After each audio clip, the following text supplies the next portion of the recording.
आस्थापूर्वक सिद्ध कीजिए इस रॉकेट, कंप्यूटर, इंटर, मोबाइल युग में भी सनातन सिद्धांत सबके लिए उपयोगी है।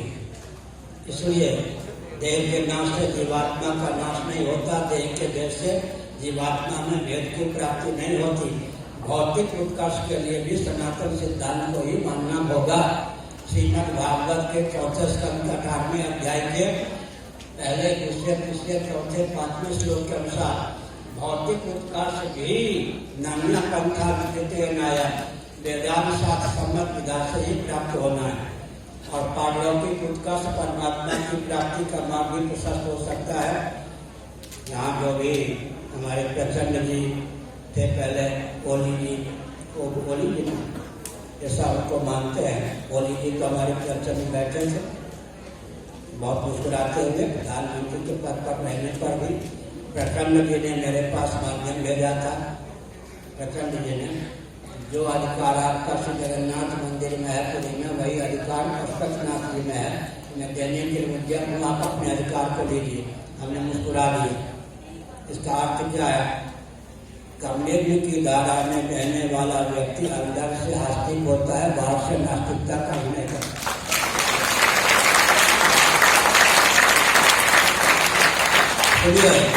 यहाँ जितने हैं अंदर से आस्तिक है। महाराष्ट्र में ब्राह्मण लोग खूब दामे इत्यादि करने के धर्म को देवी देवता का पूजन करते हैं। बंगाल में बाहर से कम्युनिज्म का अभिनय करते थे, अंदर सब काली आदि के उपासक थे।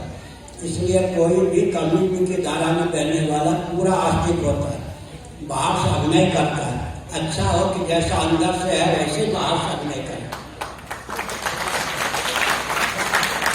और अगर कोई उनको लगता है कि सनातन सिद्धांत को मानने पर व्यक्ति और समाज का विकास अवरुद्ध हो जाएगा, लाठी गोली बम बारूद लेकर मैं चलता हूँ, आके विचार करें। बड़े लाड प्यार से, बहुत ही अपनत्व पूर्वक मैं उनसे बात करूंगा। अगर लगता है सनातन सिद्धांत को मानने पर भौतिक उत्कर्ष बाधित होगा तो विचार करें। जल्दी यहाँ का शासन तंत्र, मैं तो घोषणा कर रहा हूँ, नेपाल हिंदू राष्ट्र था, है, रहेगा।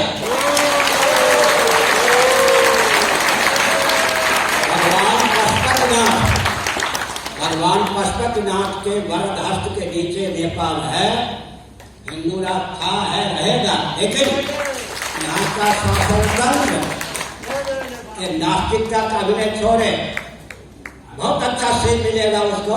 वो डंके की चोट से कहे भौतिक उत्कर्ष के लिए भी हिंदू राष्ट्र होना नेपाल के लिए अनिवार्य है। और भारत भी तब तक सुरक्षित है जब तक नेपाल सुरक्षित है। लोगों ने मुझसे कहा, दिल्ली में लोगों ने मुझसे कहा, नाम क्या लूंगा, आज मुख्यमंत्री हैं किसी प्रांत के, नेपाल को लेकर आपकी चिंता क्यों? मैंने कहा सबसे ज्यादा चिंता है रोटी बेटी का संबंध है। दूसरी चिंता है अगर चीन ने निगल लिया नेपाल को तो भारत को निगल ही लेगा। इसलिए अगर भारत को सुरक्षित रखना है तो नेपाल को सुरक्षित रखना ही होगा। नेपाल की उपेक्षा करके भारत को सुरक्षित रखा नहीं जा सकता।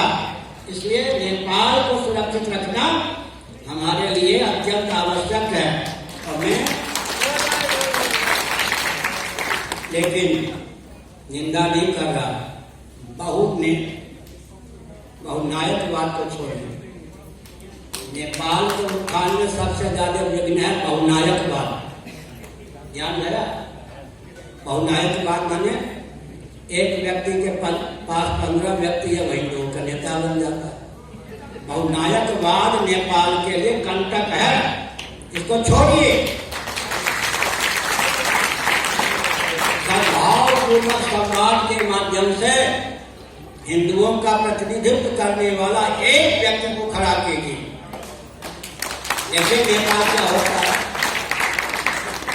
बहुनायकवाद छोड़िए, एक व्यक्ति के पास 10 व्यक्ति वो नायक बन जाता है और अंदर से सरकार से तालमेल रखता है, बाहर से हिंदुओं का नेता बन जाता है। ये यहाँ की बीमारी, आपकी यहाँ की बीमारी पड़ती है नहीं। मैं तो बहुत दूर समुद्र के तट पर पुरी में रहता हूँ। नेपाल की बीमारी क्या है? फिर क्या बीमारी है? अंदर से शासन तंत्र से कलेक्टरों से हाथ मिला के रहता है, बाहर बहनों का नेता घूमता है। ये दो कमजोरी को छोड़िए, अगर आप नहीं छोड़ेंगे नेपाल को, तो मैं कम से कम पृथक नहीं छोड़ूंगा। भारत में मिलाने नहीं आया। नेपाल नेपाल के रूप में उद्भाषित है, नेपाल की उपेक्षा मैं तो नहीं कर सकता। तो मालूम है, आज शंकराचार्य ने जो श्री जगन्नाथ जी को पुनः प्रतिष्ठित किया, शिवलिंग में यहाँ के राजा से सुलभ हो। आज उत्कल के नरेश गणपति, उत्कल के नरेश अगर जाए श्री जगन्नाथ जी के यहाँ, वो वेदी पर जहाँ भगवान प्रतिष्ठित है वहां खड़े नहीं हो सकते। नेपाल नरेश वहां खड़े होकर भगवान जगन्नाथ की पूजा करते।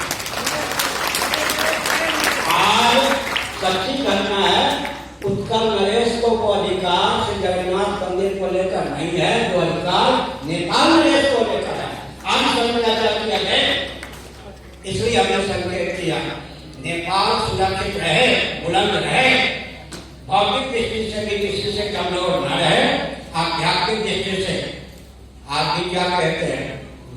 गोरखा कहते हैं, वैसे गोरख उधर है, गोरखा सैनिक बहादुर होते हैं।